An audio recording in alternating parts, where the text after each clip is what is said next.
Halo, Assalamualaikum. Assalamualaikum warahmatullahi wabarakatuh. Selamat siang. Salam sejahtera bagi kita semua.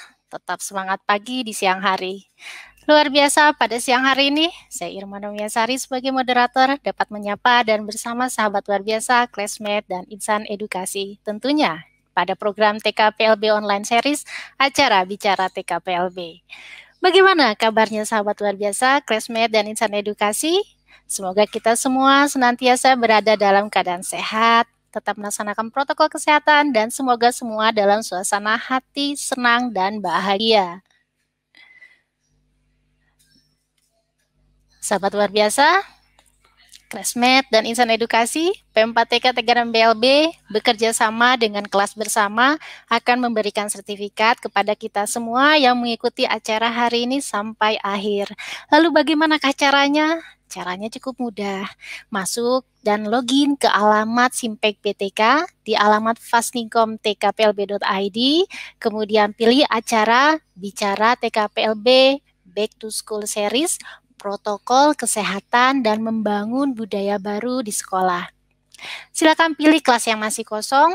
Kemudian ada informasi menarik ini, registrasi pendaftaran akan ditutup pada jam 13.30 waktu Indonesia Barat. Dan administrasi kegiatan akan ditutup pada jam 19.00 waktu Indonesia Barat pada tanggal 16 Desember 2020. Mudah kan? Apabila dirasa masih bingung mengenai administrasi untuk mendapatkan sertifikat digital, tidak perlu khawatir.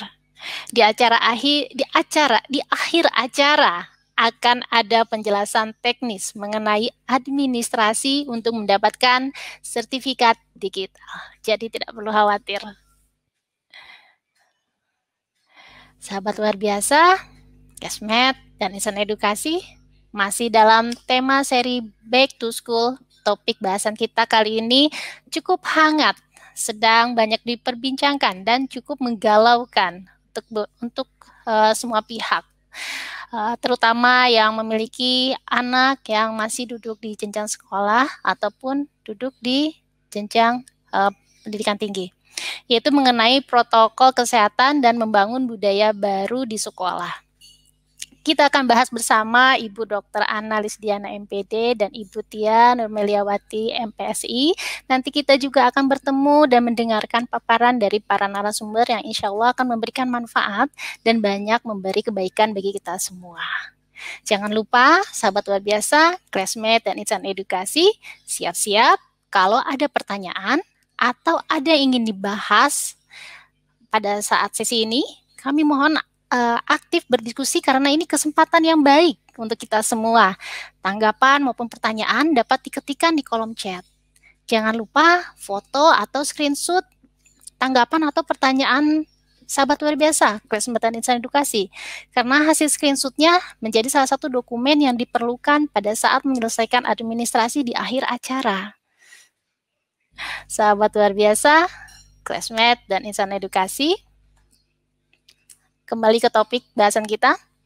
Wacana untuk kembali ke sekolah melaksanakan kegiatan belajar mengajar tatap muka sudah direncanakan dari bulan November. Tapi semua rencana tersebut masih tergantung rekomendasi dari gugus tugas penanganan COVID-19. Memang tidak mudah untuk mengadakan kegiatan pembelajaran secara tatap muka di tengah pandemi seperti saat ini. Namun, bukan berarti tidak ada upaya untuk melaksanakan kegiatan belajar mengajar tatap muka. Persiapan harus dilakukan secara matang, terutama soal protokol kesehatan adaptasi kebiasaan baru. Oleh karena itu, kita akan berbincang-bincang dengan Ibu Dr. Anna Lisdiana dan Ibu Tia Nurmeliawati dan juga akan menjelaskan berbagai hal terkait protokol kesehatan dan membangun budaya baru di sekolah. Baik, saya mohon izin untuk membacakan CV-nya Ibu Tia. Ibu Tia Nurmeliawati, SPSI MPSI, lahir di Kuningan tanggal 12 Januari 1980. Saya mohon izin langsung ke riwayat pendidikan. Sarjana S1 dari Universitas Padjadjaran, bidang ilmunya psikologi. Kemudian magister profesi di Universitas Islam Bandung. Mengambil bidang ilmu yang linier, psikologi juga. Pengalaman pekerjaan dari tahun 2000 sampai dari 2000 ini sebetulnya riwayat pekerjaannya banyak ini pengalaman pekerjaannya ini dari konsultan pendidikan dan penyesuaian akademis, kemudian psikotes pada seleksi karyawan dan promosi jabatan, ada juga psikotes pada seleksi siswa dari tahun 2000 sampai sekarang. Kemudian adaptasi instrumen penilaian perkembangan anak dari tahun 2004 sampai 2006. Kemudian ada berpengalaman dalam pengembangan instrumen tes bakat skolastik. Luar biasa sekali. Beliau Widya Suara di P4TK TK PLB, aktif di Departemen PLB. Baik, Bu Tia, untuk mengefektifkan waktu, kita langsung saja. Ya, silakan Bu Tia. Ya, terima kasih Bu Irma. Oke. Saya share screen saja atau silakan Ibu. Oke. Atau mungkin bisa dibantu biar saya tetap bisa melihat ke ini.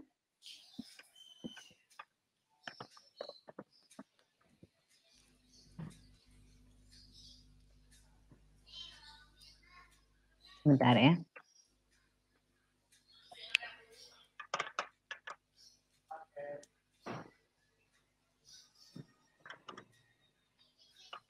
Oke, sebentar ya.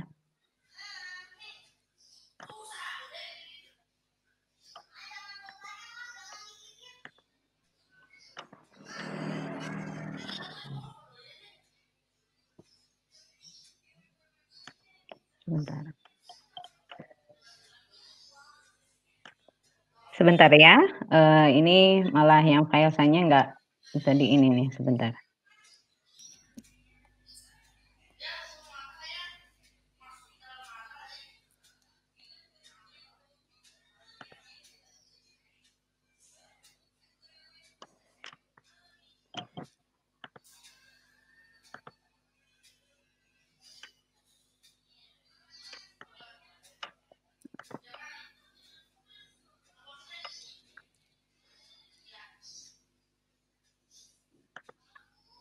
Oke. Baik, terima kasih.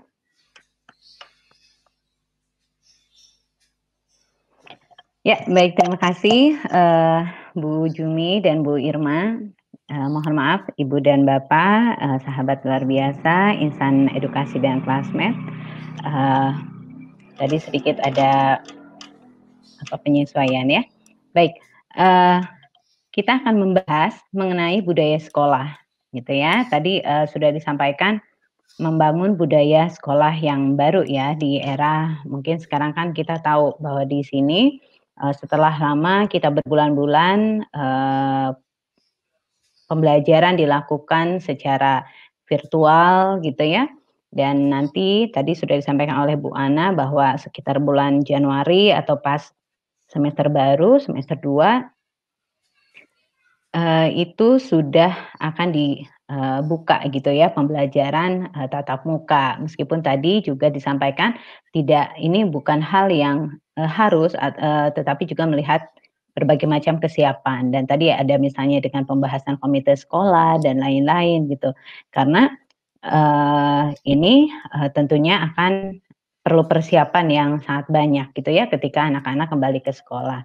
Nah, ketika nanti terjadi bahwa anak-anak kembali belajar di sekolah, mungkin memang ada hal-hal yang perlu disesuaikan gitu ya. Pada dasarnya budaya sekolah itu kan sebetulnya merupakan nilai, prinsip, tradisi atau kebiasaan, perilaku-perilaku yang biasa dilakukan gitu ya. Dan ini biasanya menjadi merupakan ruh dari sebuah sekolah gitu ya. Sekolah itu memiliki karakteristik atau budaya yang mungkin berbeda antara satu sekolah dengan sekolah yang lainnya. Biasanya ketika ada budaya tertentu, maka inilah yang akan mewarnai perilaku warga sekolah. Nanti ketika misalnya masuk, tentu saja seperti tadi dicontohkan, ini salah satu poin yang tentu perlu penyesuaian adalah tadi masalah protokol kesehatan. Bisa jadi ini ada hal-hal lainnya juga yang perlu dilakukan penyesuaian. Nah, budaya sekolah ini ya, next saja Bu Jumi. Nah, budaya sekolah ini akan muncul, akan mewarnai, pada, dalam aspek-aspek ini ya, dalam 3 aspek ini, ada hubungan profesional, pengaturan organisasi, dan kesempatan belajar. Tadi kita menyimak, penjelasan, Bu Dokter Ana tentang bagaimana protokol kesehatan gitu, bagaimana nanti pengaturan, apa namanya tuh, ada tim tadi ya, tim kesehatan gitu yang akan nanti itu mengatur, melihat bagaimana, apa, suhu tubuh atau misalnya kesiapan, sarana prasarana yang menunjang protokol kesehatan ini, bagaimana nanti mungkin kesempatan belajar anak-anak tadi ada shift gitu ya, kemudian ini bagaimana pembagian shift-nya, pengelompokannya, bagaimana ini tugas-tugas akan diberikan. Ini merupakan, hal-hal baru yang mungkin akan, perlu dilakukan penyesuaian pada saat anak-anak kembali ke sekolah. Kemudian hubungan profesional seperti apa, nanti mungkin pendelegasian tugas, tanggung jawab, bisa jadi tadi misalnya, pada beberapa sekolah mungkin saja nanti gurunya juga, tadi kan harus ada, pengecekan, kita harus melihat kesehatan itu tidak hanya pada anak-anak, tetapi juga pada, guru-guru ya, pada para pendidiknya. Nah, ini nanti bagaimana pengelolaan ketika misalnya ternyata ada sebagian guru yang tidak memungkinkan untuk, melakukan, pembelajaran tatap muka secara langsung. Tentu ini juga akan berimbas pada hubungan profesional gitu. Jadi bagaimana pengaturan, apa, jam mengajar, apakah secara virtualnya bagaimana gitu, mengatur dengan, guru-guru lain gitu yang juga mungkin mereka melakukannya secara tatap muka, padahal anak-anak itu ada juga yang mungkin sebagian ada di rumah, ada juga nanti misalnya, shift-nya itu pas kebetulan di sekolah, tentu ini adalah kondisi yang, eee, agak-agak berbeda dengan sebelumnya. Ketika sebelumnya mungkin siswa, guru bisa berada di satu tempat, di waktu dan jam yang sama gitu ya, di waktu dan tempat yang sama. Tetapi untuk nanti ke depannya ketika misalnya anak-anak kembali ke sekolah, pembelajaran dilakukan secara tatap muka, ini bisa jadi tadi, tidak dilakukan secara, serempak gitu. Anak misalnya, ada yang hari ini misalnya mendapatkan, bagian untuk masuk, ke sekolah, sedangkan anak lain itu ada di rumah. Sedangkan ini materinya bagaimana? Apakah ada perbedaan pembagian misalnya mata pelajaran, jadwalnya gitu, atau misalnya penyesuaian-penyesuaian yang lainnya gitu ya, tentang tugas atau jadwalnya sama tetapi guru yang mengajarnya berbeda. Nah ini merupakan hal-hal yang sebelumnya mungkin ini tidak, terjadi, sebelum masa pandemi. Jadi memang ada banyak sekali perubahan dan, penyesuaian yang perlu dilakukan pada saat nanti ketika anak-anak masuk ke sekolah gitu. Tadi ini juga, tadi kesempatan belajar gitu mungkin, ini nanti jenis-jenis materinya seperti apa, kemudian juga, bagaimana pemberian tugas kepada anak-anak. Kalau misalnya, sebelum pandemi mungkin anak lebih banyak, bersifat tugas itu paper and pencil gitu, nanti itu, akan seperti apa dilakukannya.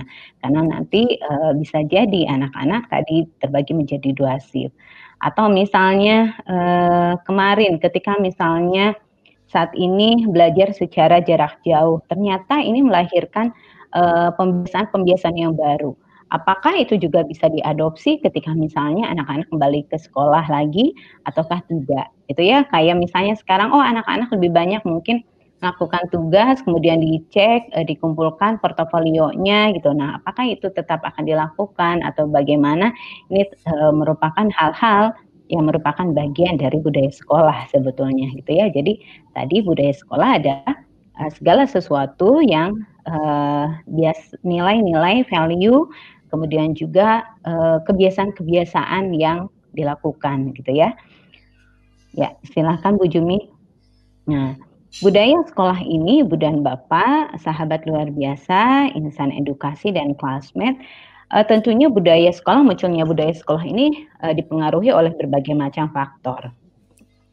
Di antaranya dari usia sekolah gitu ya, mungkin ketika sekolahnya baru berdiri nih gitu ya, ini akan, sedikit banyak akan berbeda, hal-hal pembiasaan-pembiasaan atau misalnya nilai-nilainya, mungkin saja berbeda. Seperti misalnya ketika sekolahnya itu baru didirikan dan ini misalnya sekolah swasta. Mungkin nilai dari owner, dari pemilik atau pendiri yayasan ini akan lebih sangat mendominasi gitu.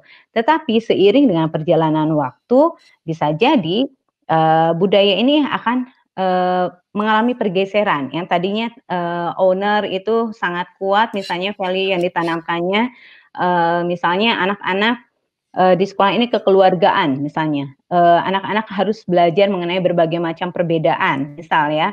Nah, sehingga ini akan misalnya, mewarnai bagaimana, anak-anak ketika masuk sekolah tidak berseragam, misalnya tidak menggunakan seragam, tetapi menggunakan pakaian, sopan, rapi, tetapi tidak harus, ada seragam tertentu. Misalnya itu misal ini adalah value salah satu, yang dipegang oleh misalnya yayasan sebagai pendiri gitu. Tetapi bisa jadi lambat laun ini setelah dievaluasi, kemudian juga ada juga misalnya, ya kita lakukan evaluasi baik dari orang tua, dari anak, atau misalnya juga dari guru, apakah misalnya dengan penggunaan tidak menggunakan seragam ini, apakah memberikan efek tertentu atau tidak misalnya gitu ya. Nah ini kan, seiring waktu bisa saja nanti sekolah membuat, kebijakan atau pembiasaan yang baru, misalnya dengan menggunakan seragam dan lain-lain. Ini salah satu contoh saja gitu ya. Jadi bahwa usia sekolah, kapan sekolah ini berdiri, ini tentu akan mewarnai bagaimana pembiasaan, value, tradisi yang akan dibuat di sekolah itu. Kemudian juga ini, budaya sekolah juga akan sangat diwarnai oleh lingkungan di sekitarnya, terutama juga dengan orang tua, keluarga gitu ya, keluarga dari anak-anak yang bersekolah di situ. Misalnya mungkin ketika ada di kawasan pantai, di mana orang tua itu lebih banyak, bekerjanya misalnya pelaut ya, melaut atau misalnya, melakukan, apa namanya tuh, mata pencahariannya itu berkaitan dengan pemanfaatan hasil laut misalnya. Nah ini tentu, akan mewarnai juga nanti terhadap, pembelajaran, misalnya konten-konten pembelajaran muatan lokal dan lain-lain, ini juga, disadari atau tidak ini merupakan, bagian dari budaya sekolah gitu dan ini diwarnai oleh, lingkungan di sekitarnya. Kemudian juga, level sekolah atau level pendidikan. Ketika misalnya di anak usia dini, pendidikan anak usia dini, bisa jadi akan berbeda. Mungkin guru-guru ketika misalnya di anak usia dini gitu ya, akan lebih, setiap misalnya anak-anak, setiap pagi saat akan masuk, sekolah, anak-anak datang mungkin guru menyambut gitu ya, menyambut, di depan pagar. Kemudian misalnya, "Selamat pagi anak-anak," gitu ya, dengan yang mungkin wajahnya lebih cheer up gitu ya, jadi lebih, lebih ramah, kemudian juga lebih ekspresif gitu. Nah, mungkin saja hal ini tidak akan dilakukan oleh guru-guru yang ada di sekolah, yang lebih tinggi jenjangnya, misalnya SMA gitu. Mungkin guru-guru tidak akan menyambut anak-anak seperti ini gitu. Karena tadi pembiasaan, hal-hal aktivitas, praktek-praktek yang ada di sekolah ini sangat, berkaitan erat dengan level pendidikan. Ada di usia mana anak-anak gitu ya, ada di perkembangan yang mana. Ini juga tentunya kita perlu berpikir tentang hal itu gitu. Pada saat kita melakukan pembiasaan, di sekolah tentu kita harus memikirkan juga ada di tahap mana anak-anak atau misalnya, warga sekolah gitu. Kemudian yang berikutnya juga ternyata, budaya sekolah juga ini dipengaruhi oleh warga sekolah itu sendiri dan latar belakangnya. Misalnya guru gitu ya, ketika misalnya di sekolah luar biasa, guru-guru dengan latar belakangnya, dari pendidikan luar biasa, mungkin akan berbeda dengan sekolah luar biasa yang kebetulan banyaknya misal ya, guru-gurunya itu, dari pendidikan umum gitu. Mungkin ada beberapa hal yang akan berbeda. Mungkin di sekolah yang lebih banyak guru umum akan dilakukan banyak kajian-kajian terkait dengan materi misalnya, yang bisa memperkaya, bagaimana guru membantu atau memfasilitasi anak-anak berkebutuhan khusus, misalnya seperti itu. Jadi ini juga erat kaitannya dengan, latar belakang dari, warga sekolah itu sendiri. Kemudian perubahan.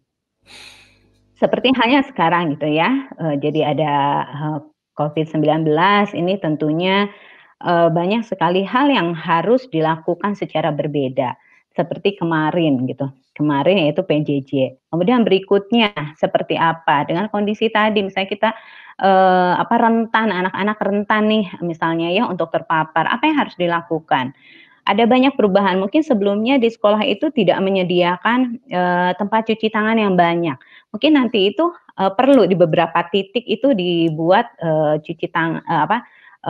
tempat cuci tangan dan ini pembiasaan cuci tangan juga ini perlu diajarkan atau dibiasakan pada anak-anak, pada warga sekolah secara umum maupun tamu-tamu yang hadir di sekolah. Bagaimana misalnya nanti membuat, pamflet gitu ya, yang mengedukasi tentang hal ini gitu. Kemudian juga mungkin tadi, ketika menjemput anak-anak biasanya ibu-ibu itu, berkerumun gitu. Kemudian atau misalnya di sekolah, di PAUD atau anak kelas 1 guru atau orang tua itu biasanya ada beberapa yang masih pengen nungguin gitu. Itu kan biasanya duduk-duduk, akhirnya ngobrol-ngobrol. Nah mungkin ini juga harus dibuat penyesuaian. Misalnya anak-anak tidak ditunggu, tetapi ditinggal dan nanti dijemput. Atau misalnya ketika menunggu ada jarak, tidak boleh misalnya berkerumun di satu tempat, dalam waktu yang lama atau dalam jumlah orang yang banyak. Misalnya itu kan ada beberapa hal yang harus diubah gitu. Kemudian juga misalnya tadi anak-anak gitu, yang biasanya tidak harus pakai masker, sekarang itu harus pakai masker dan guru harus lebih banyak ngecek gitu ya, apalagi misalnya untuk anak-anak yang masih, kecil. Jangankan anak yang masih kecil gitu ya, kadang kita juga agak risih kemudian menurunkan gitu, kemudian juga, ketika makan kita turunkan, kadang kita lupa untuk memakainya lagi gitu. Nah ini, ada beberapa hal yang mungkin harus ada hal baru yang menjadi tugas dan tanggung jawab guru sebagai tambahan pada, masa, sekolah di era yang baru ya gitu, jadi nanti di semester berikutnya. Jadi bisa jadi adanya perubahan di lingkungan sosial ini menimbulkan pembiasaan atau, hal-hal penanaman nilai yang baru, gitu. Jadi seperti misalnya sebelumnya guru dan anak ketika bertemu misalnya, anak, bersalaman dengan guru. Nah, bisa jadi nanti itu, ini tidak terjadi. Padahal ini nilai yang sangat lekat di masyarakat kita bahwa anak itu, salah satu bentuk penghormatan terhadap orang dewasa adalah salam gitu ya. Nah, ini kan ada perubahan. Jadi nanti ini bisa jadi pembiasaannya pun akan menjadi berbeda. Berikutnya. Kemudian, nah pada saat kita, membentuk atau misalnya membuat, pembiasaan atau value-value tadi yaitu budaya sekolah, ada beberapa hal prinsip yang mungkin perlu kita perhatikan gitu ya.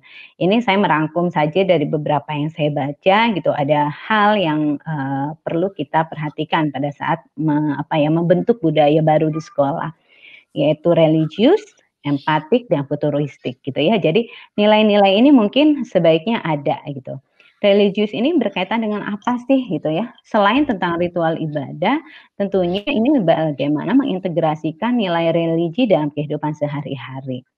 Jadi seperti misalnya, apalagi sekarang gitu ya dengan masa, pandemi seperti ini, bagaimana seseorang itu harus, menjaga kebersihan dan kesehatan. Tentunya ini, seperti membuang sampah gitu ya, ini kan sebetulnya bagian dari integrasi nilai religi yang mereka miliki gitu ya, bahwa membuang sampah itu adalah sesuatu yang baik gitu ya di dalam menjaga kebersihan kita.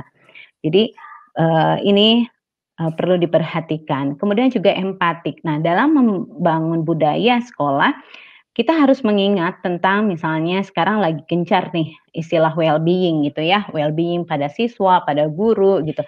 Nah ini harus diperhatikan gitu. Jadi bagaimana kita, melihat, kesejahteraan anak-anak gitu ya, kemudian juga mungkin tidak well-being mungkin tidak hanya berkaitan dengan, bahwa anak harus senang saja gitu ya, tetapi juga, bahwa materinya tidak hanya, yang apa, istilahnya yang, sesuai dengan perkembangan anak, tetapi juga bagaimana kita menyampaikannya, bagaimana pola komunikasi kita, itu juga merupakan hal yang harus dikembangkan, diperhatikan pada saat kita mengembangkan sebuah budaya yang baru, gitu. Empatik juga ini nanti mungkin nanti ada ilustrasi ya. Kemudian futuristik, ini bagaimana misalnya membentuk anak atau membentuk, guru-guru atau diri kita sendiri sebagai warga sekolah itu yang menjadi lebih, istilahnya daya tahannya itu, kuat gitu ya. Seperti kemarin ketika misalnya kita di, masa pandemi ini misalnya, bagaimana banyak orang yang kehilangan pekerjaan misalnya gitu ya. Nah ini kan sebetulnya kalau dari secara konsep ini berkaitan dengan resiliensi gitu, bagaimana ketika menghadapi suatu masalah dia bisa, justru, bouncing back-nya itu lebih tinggi gitu ya. Jadi, daya pantulnya itu lebih tinggi. Nah bagaimana, budaya sekolah ini kita coba ciptakan hal-hal seperti ini gitu. Bagaimana anak-anak ketika misalnya menghadapi kesulitan mereka tidak cepat putus asa gitu, tetapi justru dengan adanya kesulitan itu membuat mereka lebih mau, lebih tergerak untuk mencari solusi-solusi misalnya gitu. Kemudian juga, menjadi kreatif gitu. Kemarin seperti ini ya, kita mungkin biasanya pelatihan atau seminar ini dilakukan secara tatap muka, tetapi sekarang dengan adanya ini semakin banyak, dilakukan secara virtual. Bahkan lomba-lomba saja ini kan, dilakukan secara virtual. Itu kan, salah satu bentuk dari pemanfaatan teknologi ya. Kita bisa kreatif memanfaatkan teknologi gitu. Jadi bagaimana sekarang itu mungkin juga ini berkaitan dengan nanti, katanya, futuristik itu adalah anak kita tahu akan dihadapkan dengan berbagai macam, permasalahan dan tantangan saat ini dengan tantangan di kemudian hari ini tentu akan berbeda. Jadi dari situ kita mencoba menurunkan kira-kira apa saja yang harus dimiliki oleh anak-anak di masa depan gitu ya. Jadi kurang lebih seperti itu. Berikutnya. Nah, Ibu dan Bapak melihat di sini ada gambar. Ini saya analogikan saja gitu ya, tentang budaya sekolah itu gitu. Nah, tadi disampaikan pada saat membangun budaya sekolah kita harus memperhatikan ada religius drive ya, religius, empatik dan futuristik gitu. Nah, di sini ada gambar seorang anak, dia tahu dia harus, sampai ke rumah di sana gitu ya. Jadi dia harus sampai, ini dia punya tujuan gitu. Nah, pada saat dia akan berjalan untuk sampai ke rumah itu, eee, apa yang akan terjadi atau apa yang akan dilakukan anak ini sebetulnya adalah bagian dari budaya gitu ya, dari pembiasaan yang, telah ditanamkan oleh lingkungan terhadap anak gitu. Nah, misalnya apakah ketika dia ke rumah itu dia hanya akan berjalan secara lurus tanpa melihat kiri dan kanan gitu ya, ataukah misalnya anak ketika dia berjalan menuju rumah itu, dia akan melihat ke sebelah kanan, dan di sebelah kanan itu ada anak yang menangis. Apa yang akan dia lakukan? Gitu ya. Apakah dia hanya akan lurus melewati, oh ada anak nangis, ya sudah, dia jalan lagi. Nah, tetapi ketika dia terasah rasa empatinya gitu ya, menjadi bagian bahwa dia menjadi bagian dari masyarakat gitu ya, bahwa dia, ada apa nih anak kecil ini kenapa menangis seorang diri gitu. Oh ternyata dia ditolak untuk bermain dengan teman-temannya yang main lompat tali. Kemudian apa yang harus saya lakukan, dalam membantu anak ini misalnya. Jadi ini adalah bentuk dari, kenapa perlunya empati. Gitu. Kemudian juga, religius gitu ya, bisa jadi nih gitu, ada, pohon-pohon, kemudian juga ada hewan, binatang, bagaimana dia melihat lingkungan sekitarnya ini sebagai sesuatu yang keseluruhan, sebagai bagian ciptaan yang harus dijaga gitu. Ataukah anak ini hanya akan kemudian lewat, kemudian, mengganggu anak ayam itu misalnya ya, atau misalnya juga dia, melihat ada mangga gitu, kemudian dia ambil, kemudian dia buang sampah, begitu saja. Nah, ini kan sebetulnya bagian dari religiusitas gitu. Nah, ini kenapa, penting, karena tadi ketika kita hanya punya tujuan saja, tetapi tidak dikembangkan aspek empati gitu ya, ini, religiusnya, ini mungkin akan hampa gitu. Jadi kebermaslahatan, kebermaknaan, pribadinya tidak optimal. Kurang lebih seperti itu kenapa tadi, mengajukan REP ya, religius, empati, dan futuristik, gitu. Kurang lebih seperti itu, silahkan. Nah, kemudian setelah kita, mengetahui berbagai macam hal yang perlu diperbaiki atau misalnya diubah atau hal-hal yang baru apa yang perlu kita lakukan, di sini, kita harus men-sharing-kan, membagikan tujuan dan visi kita gitu ya. Visi sekolah itu apa gitu. Ini kenapa, ini sebetulnya 5 hal yang positif ini harus dikembangkan di sekolah agar budaya sekolah ini lebih mudah diterima gitu ya, nilai-nilainya itu lebih mudah tertanam. Jadi ketika kita menginformasikan sekolah ini, misalnya menjadi sekolah bermartabat dan bersahabat misalnya gitu. Nah, ini tuh berarti visi kita, tujuan kita ini ingin menjadi sekolah ini bermartabat dan bersahabat. Seperti apa gitu yang bermartabat?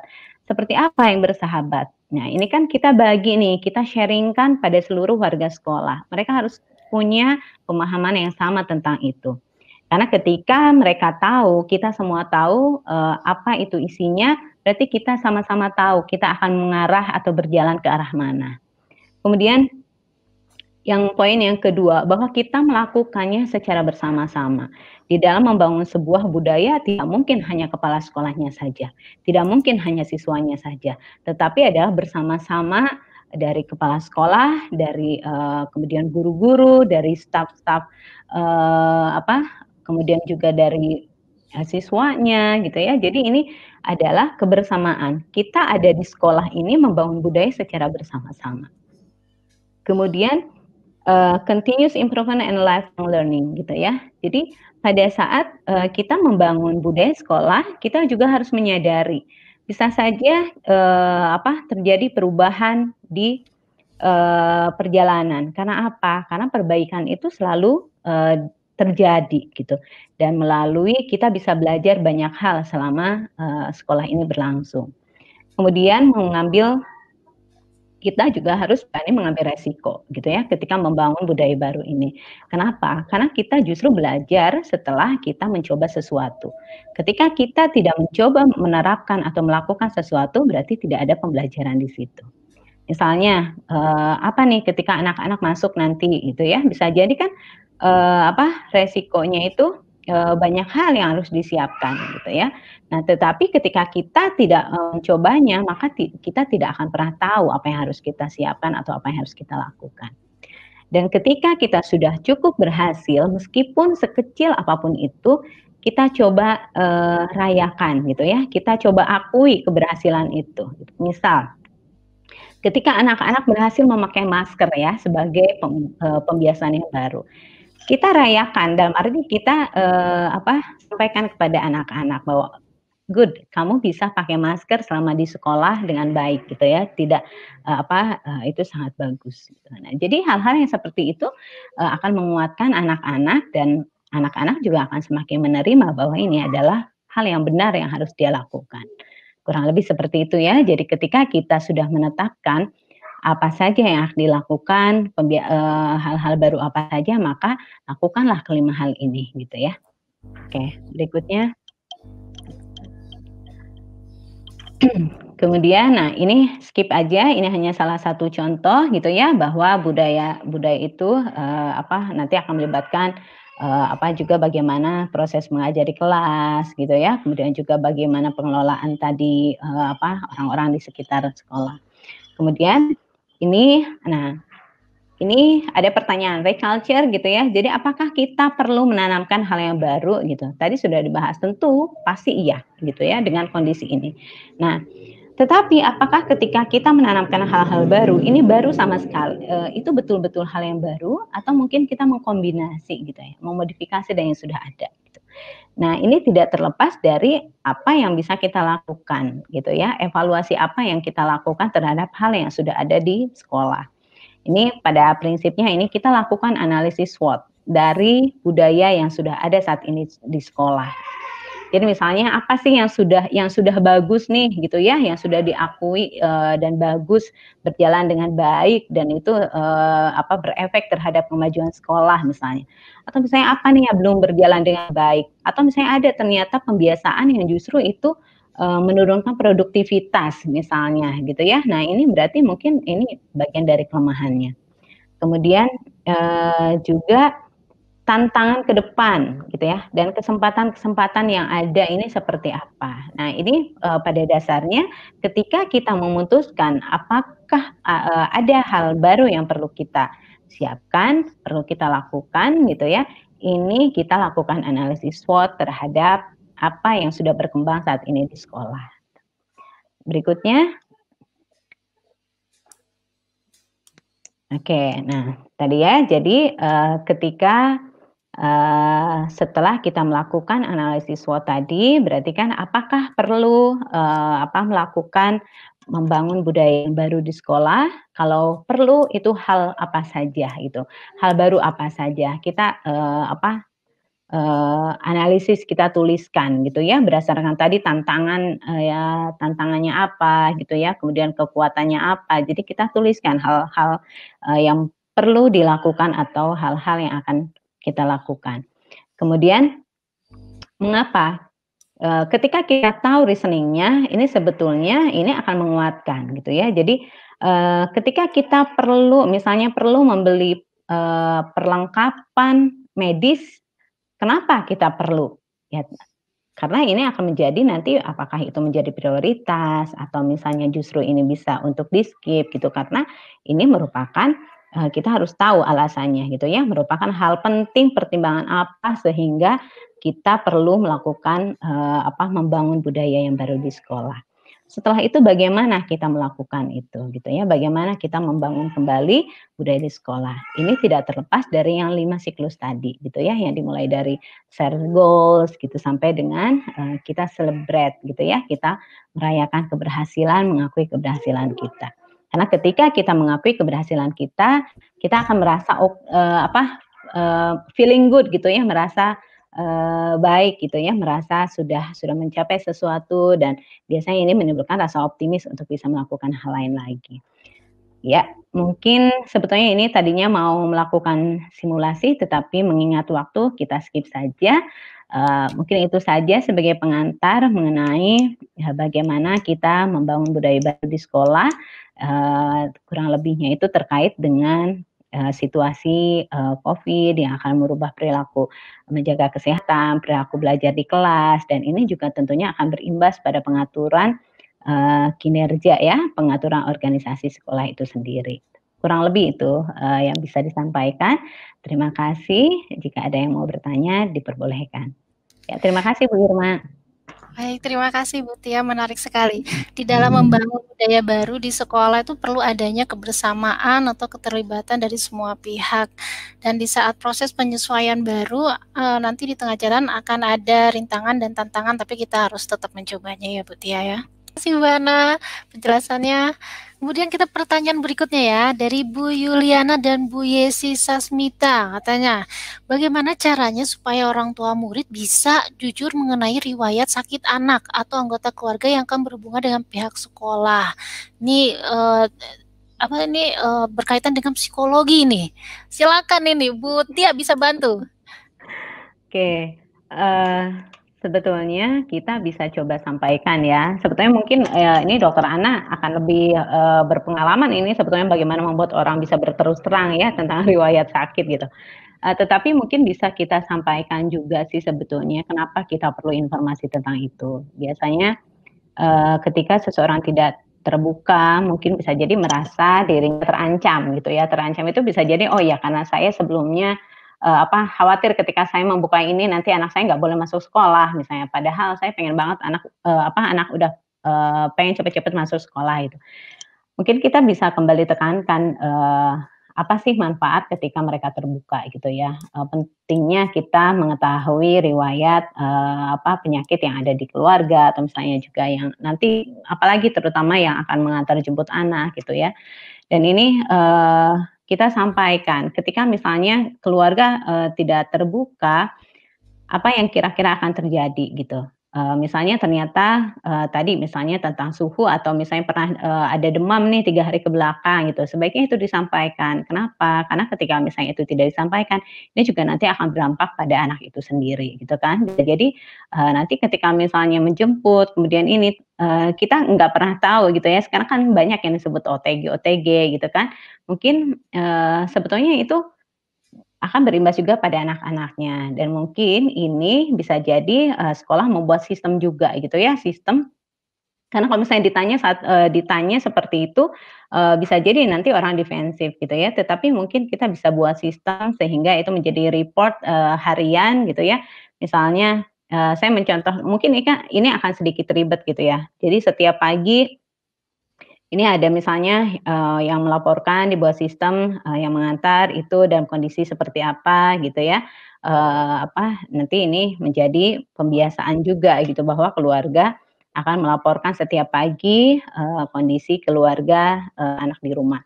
Ini sebetulnya, ini pengalaman di rumah ya, jadi ada yang memang harus melakukan report setiap hari tentang kondisi kesehatan keluarga dan itu karena memang sudah dibuat sistemnya, kita tidak keberatan gitu untuk terbuka dan, karena juga sudah disampaikan pentingnya tadi memberikan informasi itu. Kemudian, tadi ya menyimak sedikit tentang role model dari orang tua gitu. Tadi Bu Ana banyak menyampaikan tentang pentingnya, orang dewasa untuk menjadi model anak-anak. Nah, model ini, contoh ini sebetulnya kan tidak terlepas dari apa yang diyakini dan apa yang dipahami oleh orang itu sendiri gitu ya. Ketika misalnya orang tua meyakini bahwa virus ini ada, dan kita harus, sama-sama mencegahnya gitu ya, mencegah penyebarannya, orang tua mungkin otomatis akan melakukan berbagai hal yang berkaitan dengan protokol kesehatan. Ini yang menjadi tantangan ini ketika sampai saat ini itu masih saja ada orang yang, menganggap itu jauh gitu ya. Jadi, "Ah, saya tidak akan kena deh," gitu ya. Nah, ini juga ada beberapa, saya hanya sharing mungkin ada beberapa, kolega yang kebetulan dia merasa, dulu akan jauh dari hal itu gitu ya. Tetapi ternyata, seiring waktu mungkin juga ada kelonggaran-kelonggaran ternyata terkena gitu. Jadi mungkin, ini juga tadi nilai pemahaman tentang hal itu akan, menjadi warna gitu ya, bagaimana perilaku seseorang gitu. Nah, ini jadi warning juga gitu. Jadi memang sekolah harus betul-betul mungkin mewanti-wanti gitu ya, ketika nanti akan, masuk lagi ke sekolah itu tentang bahwa ini virus ini ada, mungkin memang iya tidak bahaya ini istilahnya terutama kan bagi yang, ada penyakit-penyakit kan ya, tetapi kan itu tidak menjadi kita harus longgar gitu. Jadi, menginformasikan itu secara terus-menerus, kemudian juga tadi membuat pembiasaan sebelum anak masuk ke sekolah gitu ya, kita menginformasikan bahwa nanti mungkin akan ada hal-hal baru yang mungkin, dulu dilakukan sekarang tidak akan dilakukan, atau misalnya yang dulu tidak pernah dilakukan ini tiba-tiba akan ada dilakukan. Terutama bagi anak-anak yang usia dini atau anak-anak di, SLB gitu ya. Jadi misalnya nanti mungkin kamu akan harus sering-sering cuci tangan, masuk pintu kamu nanti, akan cuci tangan misalnya, atau misalnya nanti kamu di kelas biasanya ada banyak, mungkin nanti hanya sedikit gitu dan, hal-hal seperti itu mungkin harus diinformasikan gitu. Jadi ibaratnya hal tersebut kemudian pembiasaan tadi misalnya ya tentang cuci tangan, betul-betul orang tua juga memperhatikan sebelum mereka masuk ke sekolah itu, kita pantau betul-betul dikondisikan seperti itu gitu. Mungkin itu sih, mungkin itu ya gitu tambahannya saja. Baik, eee, ini karena waktu juga ini sudah hampir selesai, kita langsung closing meeting saja ya. Silakan Ibu Tia. Iya Ada baik, terima kasih Bu Irma. Sahabat luar biasa, insan edukasi dan classmate, ketika kita masuk kembali, ke sekolah gitu ya di semester yang baru, tentunya dengan kondisi seperti ini akan banyak hal yang berbeda gitu, dan itu membutuhkan pembiasaan, di sekolah yang dilakukan mungkin secara perlahan, tetapi itu secara konsisten dilakukan. Tentunya sahabat luar biasa, insan edukasi dan classmate juga harus melihat terlebih dahulu apa sih yang harus, apa yang harus berjalan dengan kondisi seperti ini gitu ya. Kita analisis situasinya sehingga kita tahu hal-hal apa saja yang perlu kita sesuaikan. Dari situ, sahabat luar biasa dan insan edukasi juga classmate itu bisa, kemudian menetapkan hal baru apa saja yang akan diberlakukan di sekolah gitu ya, dan nanti bagaimana mengaplikasikannya dan lain-lain ini tentu perlu melibatkan kesadaran gitu ya, kesadaran dan kerjasama dari semua pihak, tidak hanya guru tetapi juga anak-anak dan tentu orang tua di rumah. Berkomunikasi tentang hal-hal baru ini tentunya sangat penting untuk diperhatikan, sehingga semuanya bisa menerima dengan baik. Mungkin itu saja, Bu Irma, terima kasih. Baik sahabat luar biasa, classmate dan insan edukasi, belajar tatap muka di sekolah tidak seperti saat normal. Ada budaya penyesuaian pembiasaan baru, ini sangat di luar normal karena kapasitasnya hanya setengah dan tanpa aktivitas kerumunan apapun. Dan ada pembiasaan protokol kesehatan yang harus benar-benar kita sadari dan kita praktikkan. Kerjasama Pemda, gugus tugas daerah, kepala dinas pendidikan, sekolah, orang tua, hingga siswa sangat penting untuk mensukseskan praktik baik protokol kesehatan dan membangun budaya baru di sekolah. Terima kasih kepada para presenter inspiratif kita, Ibu Analis Diana dan Ibu Tiana Meliawati yang telah meluangkan waktunya dan berkenan berbagi ilmu dan pengalamannya inspiratif kepada kita semua. Terima kasih. Jazakallah. Terima kasih juga kepada para sahabat luar biasa, classmate dan insan edukasi yang sudah meluangkan waktunya untuk bersama mengikuti acara Bicara TKPLB.